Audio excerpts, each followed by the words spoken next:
conhece essa música. Curte aí.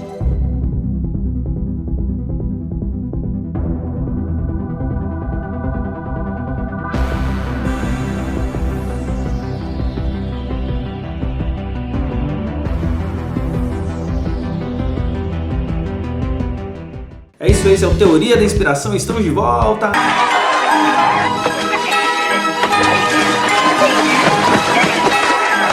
A gente está gravando aqui um vídeo, mais um vídeo dos vários que a gente tem gravado aí. A gente está pedindo para você nos ajudar, se inscreve no canal, a gente quer chegar nesse primeiro momento a 1 milhão, daqui uns dias, não duvidem, chegar no primeiro momento a 1000 inscritos, né? A gente vai chegar em 1000, né? Vamos um passo de cada vez. Portanto, para chegar no 1000 inscritos, preciso que você se inscreva no canal, nos ajude, compartilhe esses vídeos, aperta o sininho para que de repente, né, o vídeo novo você fica sabendo e já assiste aí. E hoje a gente vai falar de um filme que saiu, que está nos cinemas aí recentemente. Na verdade é uma releitura de um filme que é de 1995 ou 94, não sei, que é o filme O Rei Leão. E ele agora em 2019 está saindo em live action, né, bem real. E tá causando um burburinho aí porque muita gente do ambiente teológico tá comentando sobre o Rei Leão. Lembrando que o comentário que a gente vai fazer aqui é com spoilers. Então se você não viu o filme de 94 ou não viu o filme de 2019, vai lá, corre, assiste e corre aqui pra gente ver aí, você ver aí as nossas observações aí sobre o filme O Rei Leão.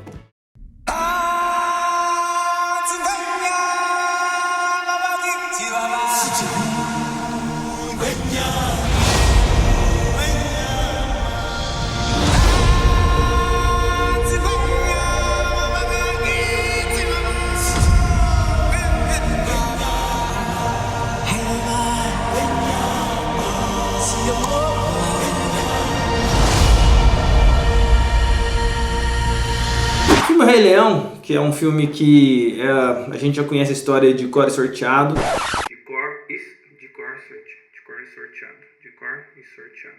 A gente conhece o filme inteiro, né? A gente sabe esse filme todinho. É um filme que mexe com o nosso coração. Ele pega a gente na afetividade, porque eu mesmo assisti ele na minha adolescência. Você deve ter assistido aí em alguma fase da sua vida. O filme é muito bem feito, uma história muito bonita.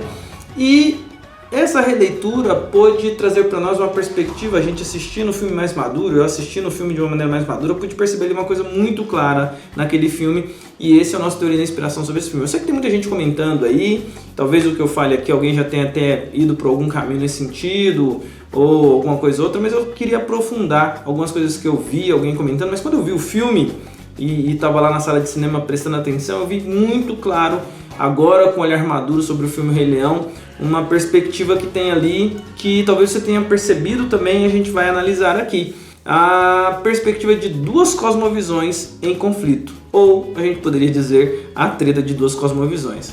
A primeira cosmovisão é muito clara, que aparece logo de cara no filme, que é a cosmovisão do ciclo sem fim, é a cosmovisão que é do Mufasa, da família real, dos animais predadores que ali habitam, e que eles têm uma visão de mundo, uma perspectiva que é passada de geração em geração, que eles são a linhagem real, né? A família dos leões ali, o reino dos leões, e os outros animais todos estão ali, porque o começo do filme mostra os animais todos nessa mesma perspectiva, e que é expressa na música, o ciclo sem fim, uma música que fala, né, fala sobre fé, amor, fala que desde o dia em que o mundo chegamos, caminhamos em rumo ao sol e que tudo tem um ciclo, né? O ciclo sem fim, essa música é repetida, né? O ciclo da vida no original em inglês.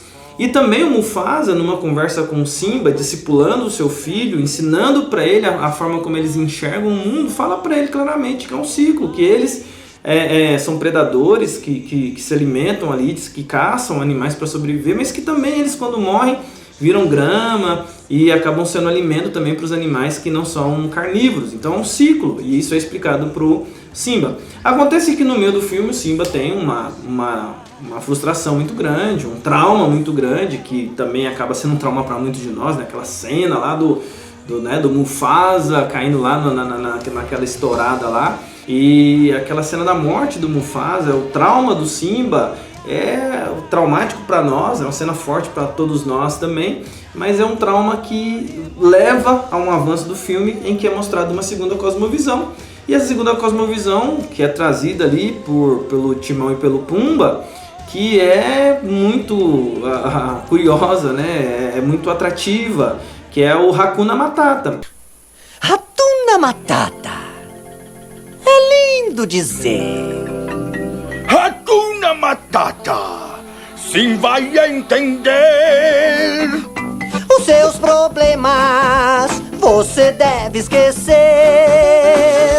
Isso é viver, é aprender. Hakuna Matata. Né, a cosmovisão do Hakuna Matata, que, né, é lindo viver, dos seus problemas você deve esquecer, e fica repetindo Hakuna Matata a vida toda, que é uma música chiclete, né, e vamos falar a verdade, a gente começa a cantar, a gente tem vontade de cantar até o tempo inteiro.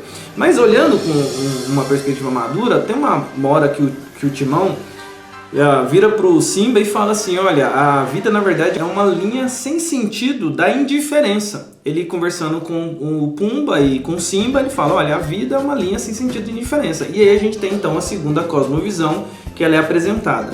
A linha sem sentido da indiferença, que contrapõe o ciclo sem fim. Porque existe um grupo de animais vivendo sobre uma outra cosmovisão, dizendo, olha, na verdade tudo isso aí não tem, é uma linha, não é cíclico, é linear, e é sem sentido e ninguém está se importando com nada. Enquanto que o Mufasa diz que há um ciclo, que há um porquê, tudo há uma razão. E então, por causa do trauma, o Simba não quer mais encarar, porque ele se sente culpado, inclusive, por tudo que aconteceu com seu pai. E o que acontece com o Simba? Então ele embarca nessa perspectiva, nessa cosmovisão da linha sem sentido e indiferença, porque traz ali ao coração dele paz. E ele fica muito tempo ali na linha sem sentido e indiferença, e ele cresce até que ele, por uma série de circunstâncias, ele precisa se encarar com a sua natureza, com quem ele é. Ele é intimado tanto por uma lembrança do passado, uma amiga do passado que vem a ser o grande amor dele, mas também pelo líder espiritual, né? o Rafiki. Ele acaba confrontando o Simba para que ele reencontre a sua identidade. E o interessante é que há um momento em que o Simba está deitado na grama junto com o Timão e Pumba, eles estão olhando para as estrelas, e a conversa deles é muito interessante, porque o Pumba perguntou: já imaginou o que serão aqueles pontos brilhantes lá em cima? Pumba, eu não imagino, eu sei. É? O que são? São vagalumes.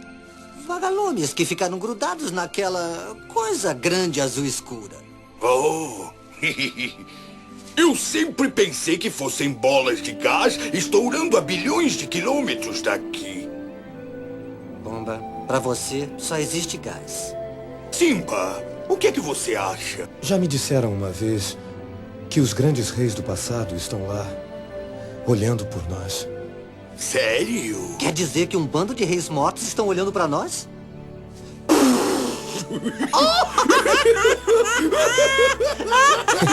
Quem falou uma coisa dessas?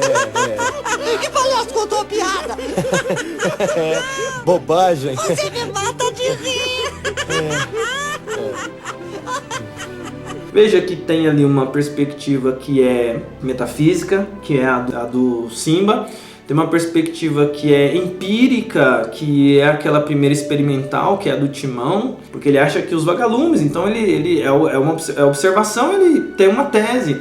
E tem a correta, que é uma outra tese, né, que é a do Pumba, que ele fala que são gases, que são as estrelas, na verdade, né? Ele na verdade é o que acerta.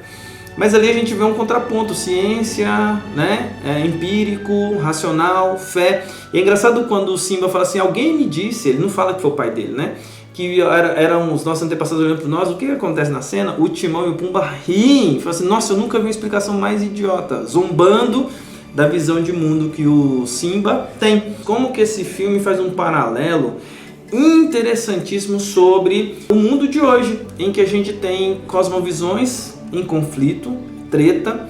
Muitas vezes a gente tem jovens, eles receberam na sua infância uma cosmovisão baseada em conceitos metafísicos, baseado em questões de fé e amor, e às vezes são apresentadas outras cosmovisões que são atrativas, que são ali de uma fase ali da juventude, motivadas às vezes por algumas frustrações. E uma coisa interessante do Hakuna Matata é que ele distrai, né? Veja como o Hakuna Matata distrai, veja como a música distrai, veja como ele anda muito tempo distraído sem saber quem que ele é.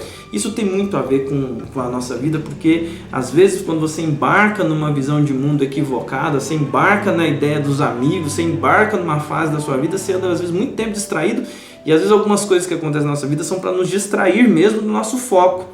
E o Simba anda muito tempo sem relembrar quem ele é, sem dar atenção a quem ele é. O interessante do filme de 2019 é que tem uma cena no final em que quando eles aderem quando o Simba assume que ele é que ele é da linhagem do rei, que ele é filho, que ele tem que voltar lá para a região dele, que ele tem que assumir o papel dele como rei, como descendente legítimo do trono.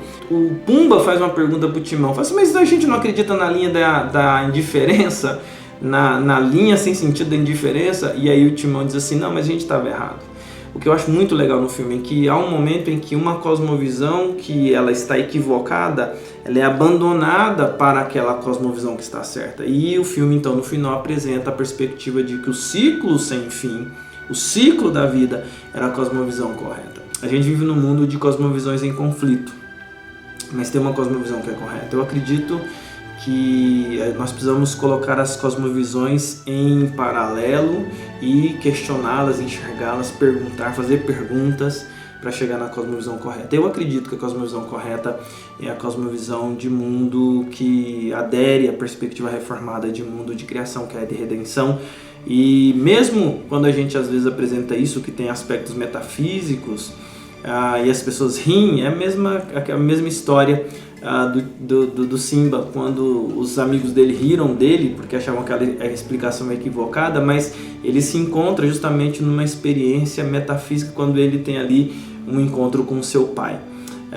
Talvez você precise se encontrar com seu pai celestial para que você de fato entenda a fundo a razão da sua existência e o ciclo maior, que é o ciclo sem fim da eternidade, da qual todo ser humano faz parte, mesmo ele querendo ou não, e nós precisamos estar atentos para isso. Eu acho muito legal do Hakuna Matata, ainda fazendo um comentário, que a letra do Hakuna Matata é super superficial, e a letra da música do Ciclo Sem Fim são duas cosmovisões que tem músicas falando sobre elas, né?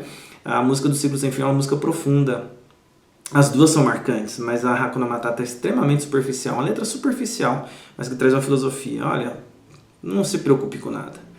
A vida não tem sentido nenhum. E o Ciclo Sem Fim diz: você tem uma razão para você estar aqui. A sua existência faz parte de um ciclo sem fim. Qual a cosmovisão que você vai aderir para a sua vida? A linha sem sentido da indiferença ou do ciclo do qual nós fazemos parte, que é sem fim? É isso. Esse é o Teoria da Inspiração para nós hoje. E eu desejo que você dê o seu like aí e curte aí o nosso canal, nos ajude. Se você gostou dessa mensagem, eu volto a enfatizar, espalhe aí. Obrigado a todos que têm apoiado o Teoria da Inspiração. É isso, e como diria o meu amigo Tony Stark, eu sou o cara das teorias.